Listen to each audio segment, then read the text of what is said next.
वाहतूक शिस्तीसोबत ट्रक चालकांच्या आरोग्याचीही काळजी. चारोटी वाहतूक शाखेचा पुढाकार. पालघरच्या चारोटी मार्गे महामार्ग पोलीस विभागाकडून ट्रक चालकांसाठी विशेष पुढाकार घेण्यात आलाय. वाहतुकीचे नियम आणि शिस्तीची अंमलबजावणी करतानाच महामार्गावर दिवसरात्र वाहन चालवणाऱ्या ट्रक चालकांच्या आरोग्याचीही काळजी घेण्यात आली.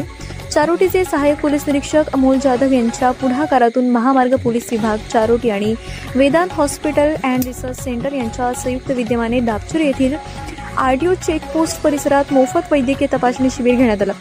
सकाळी 11 ते सायंकाळी 5 वाजेपर्यंत झालेल्या या शिबिरात तब्बल 210 ट्रक चालकांची वैद्यकीय तपासणी करण्यात आली.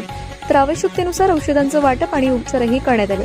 महामार्गावरील सुरक्षित वाहतुकीसाठी चालकांची शारीरिक आणि मानसिक तंदुरुस्ती महत्त्वाची असते. त्यामुळे पोलिसांच्या या उपक्रमांचं कौतुक होत आहे. या शिबिरात डॉक्टर आणि वैद्यकीय कर्मचाऱ्यांनी ट्रक चालकांची तपासणी केली. वाहतूक नियमांची अंमलबजावणी करण्यासोबतच वाहन चालकांच्या आरोग्याची काळजी घेणाऱ्या चारोटी वाहतूक शाखेच्या या उपक्रमातून पोलिसांची माणुसकीची बाजू देखील समोर आली आहे.